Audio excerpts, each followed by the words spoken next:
सम्मानित एसवीए एवं विकास अधिकारी साथियों व अभिकर्ता बंधुओं, आप सभी का किसान इंश्योरेंस सॉल्यूशन में हार्दिक स्वागत एवं अभिनंदन है।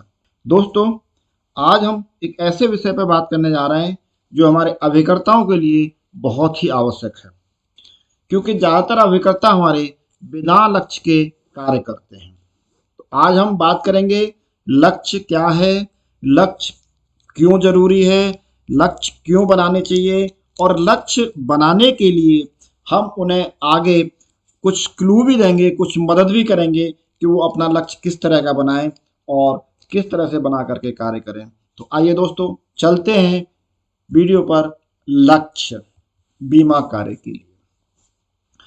दोस्तों, लक्ष्य बीमा कार्य के लिए अवश्य बनाना चाहिए, जो कि हमारे बहुत सारे साथी इस तरह का लक्ष्य नहीं बनाते हैं। मात्र हमने देखा है 10 से 15% हमारे अभिकर्ता साथी अपना लक्ष्य बनाकर कार्य करते हैं और वो सफल होते हैं। बाकी 95% वो ज़्यादातर एजेंसी को कार्य पूरा करते ही रह जाते हैं। यदि वो भी अपना लक्ष्य बना करके चलें तो वो भी यहाँ पर नित्य नए आयाम छू सकते हैं।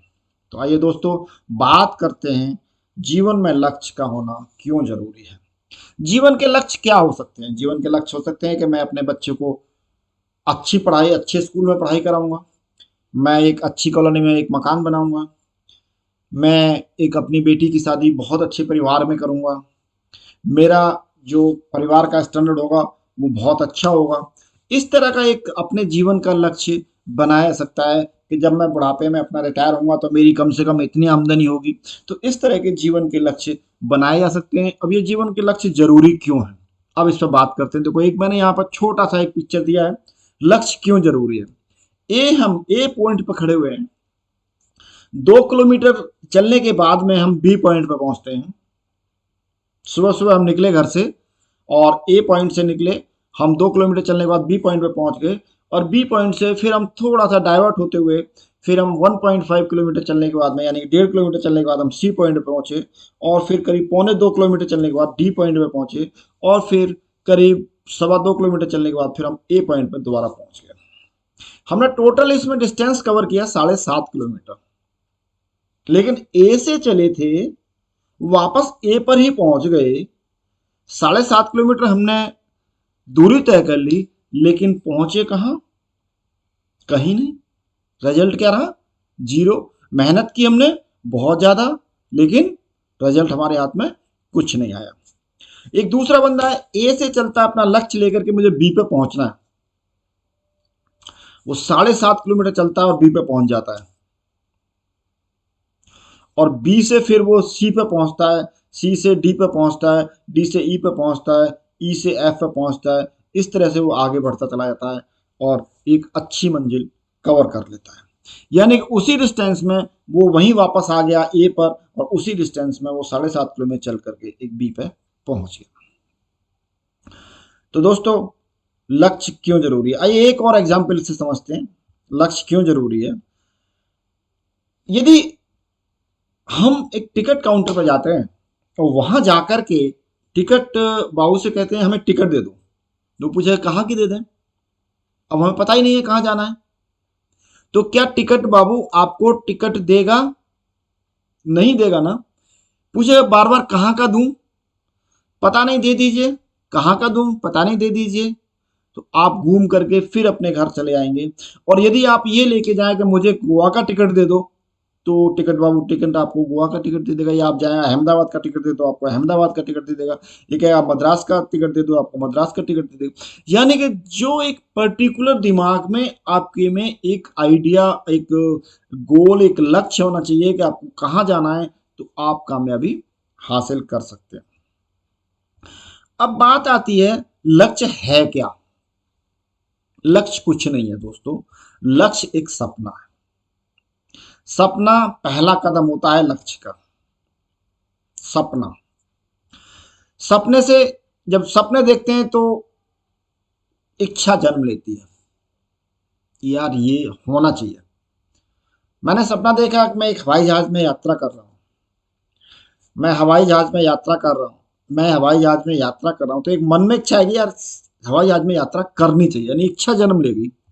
और जब इच्छा जन्म ले आती है तो फिर तमन्ना और ललक उत्पन्न होती है, यार हवाई जहाज में यात्रा तो करनी है, यार हवाई जहाज में यात्रा तो करनी है, हवाई जहाज में तो यात्रा करनी है। तो एक ललक उत्पन्न हुई, और जब ये ललक उत्पन्न हो जाती है तो फिर संकल्प मिल जाता है उसमें कि भाई हवाई जहाज में यात्रा तो करनी है, लेकिन कैसे हो।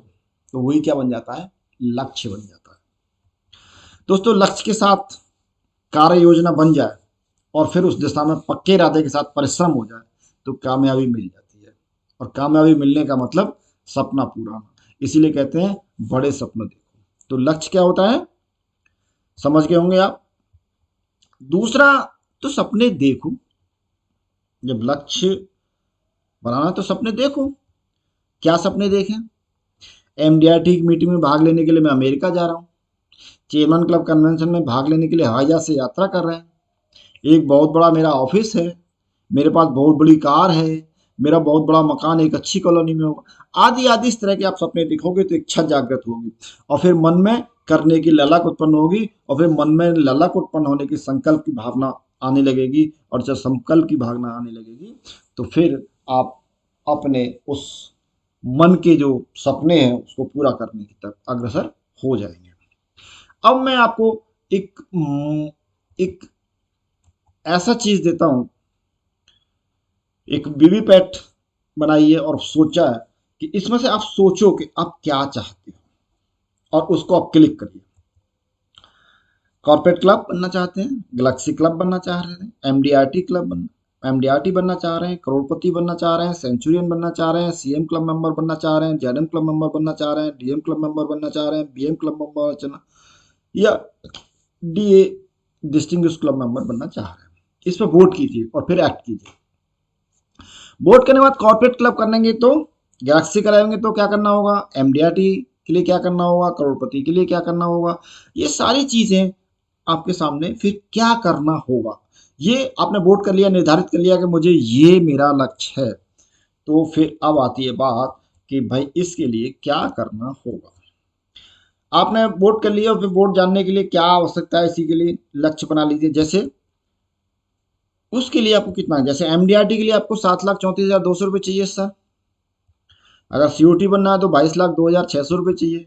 टीओटी बनना है 44,05,200 रुपये चाहिए। सेंचुरियन बनना है तो 100 पॉलिसी करनी है। कोई भी क्लब मेंबर बनना है तो सीएम का, जेडएम का, डीएम का और बीएम का, ये हमें पूरा करना है। तो अब हम इनके बारे में अपना कि हमें चाहिए तो क्या करना है, तो वो क्या करना है वही तो आपका लक्ष्य होगा। जो करना है, मैं एमडीआरटी है तो 7,34,200 रुपये कमीशन करना है। सीओटी करना है तो 22,02,600 रुपये कमीशन करना है। टीओटी करना है तो 44,05,200 रुपये कमीशन करना है। अगर साल में 100 पॉलिसी पूरी करनी है तो सेंचुरी बनना है तो 100 पॉलिसी करना है। अब मैं आपको थोड़ी मदद करूंगा कि अगर ऐसा करना है तो आपको क्या करना होगा। दोस्तों जैसे आपका टारगेट एमडीआरटी और आपने अभी तक कुछ नहीं किया, तो क्या करें आप, कुछ नहीं, अप्रैल में 40,000 कमीशन का काम करें। 40,000 फर्स्ट ईयर कमीशन का काम करें, बहुत छोटी सी बात है। 40,000 फर्स्ट ईयर का काम करें कमीशन का, और उसमें फर्स्ट ईयर कमीशन कितना, प्रीमियम कितना लाना होगा आपको। अगर 25% का काम आता है तो 1,60,000 रुपये का क्या लाना है, प्रीमियम।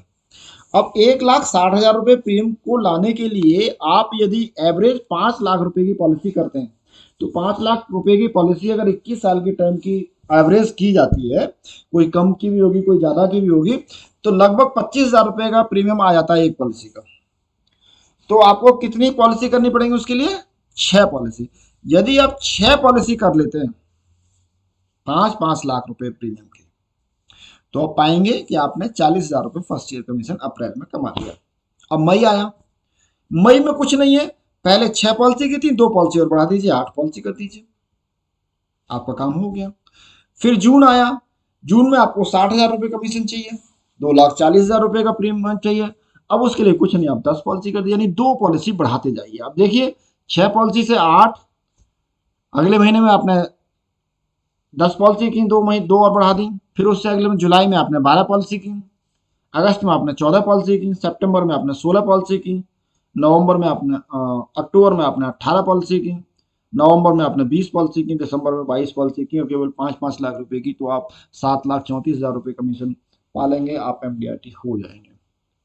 तो एक छोटे छोटे महीने महीने वाइज टारगेट और कैसी कैसी पॉलिसी, अगर बड़ी 10 लाख की पॉलिसी करते हैं तो आपको इसमें से आधी पॉलिसी करनी पड़ेंगी। आप बहुत बड़ी पॉलिसी करते हैं तो एक पॉलिसी में भी कर सकते हैं।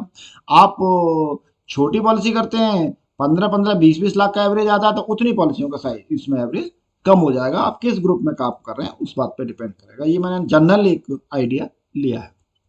इसी तरह से यदि आप सीएम क्लब मेंबर बनने का टारगेट लेते हैं, सेंचुरियन बनकर सीएम क्लब मेंबर बनने का टारगेट लेते हैं, तो क्या करना पड़ेगा? कुछ नहीं, अप्रैल में केवल 3 पॉलिसी स्टार्ट करो, मई में फिर 4, एक पॉलिसी बढ़ाओ, हर महीने एक पॉलिसी बढ़ाते चले जाओ। अप्रैल में 3, मई में एक और बढ़ा दो 4, जून में एक और बढ़ा दो 5, जुलाई में एक और, पिछले महीने में जो काम किया उससे एक पॉलिसी बढ़ा दो 6, अगस्त में पिछले महीने 6 पॉलिसी की थी तो आपके 7 करनी है, सितंबर में अगर अगस्त में 7 पॉलिसी की तो आपके 8 पॉलिसी करनी है, अक्टूबर में अगर सितंबर में 8 की है तो अक्टूबर में 9 करनी है, नवंबर में अगर अक्टूबर में 9 करी है तो यहाँ 10 करनी है, दिसंबर में अगर नवंबर में 10 करी है तो यहाँ पर 11 करनी है, यानी एक पॉलिसी हर महीने बढ़ाते चले जाइए। फरवरी में मैंने 12 ही जनवरी फरवरी रखा है क्योंकि 13 का मेरे मन में कुछ है, तो अगर आप 13 और 14 आप देखोगे कि 100 पॉलिसी होगी आपकी। 100 पॉलिसी अगर आपकी हो जाती हैं तो आप देखेंगे सीएम क्लब मेंबर की तरफ बढ़ सकते हैं, सेंचुरियन आपका हो ही जाता है। तो इस तरह से आप टारगेट अपने मन में बना सकते हैं। एक और टारगेट बनाया जा सकता है, वो टारगेट क्या है? नंबर 1, मैं डेली 3 घंटे कार्य करूंगा। एक टारगेट हो गया कि भाई मैं कहाँ पहुंचूंगा कहाँ नहीं पहुंचूंगा, लेकिन मैं 3 घंटे कार्य जरूर करूंगा। एक लक्ष्य ये होता है मैं डेली 2 ग्राहकों को बीमा जरूर समझाऊंगा। ये भी लक्ष्य हो सकता है कि मैं डेली मुझे 2 ग्राहकों को बीमा समझाने, रिजल्ट क्या आएगा ये ऊपर वाला जाने। तीसरा, मैं इस महीने में इतना प्रीमियम करूंगा, ये भी हो सकता है। इतने महीने में इतनी पॉलिसी करूंगा। ऐसे आप कोई भी एक अपना टारगेट बना सकते हैं। जब आप टारगेट बनाएं तो उसके लिए आप एक प्लानर जरूर बना लें।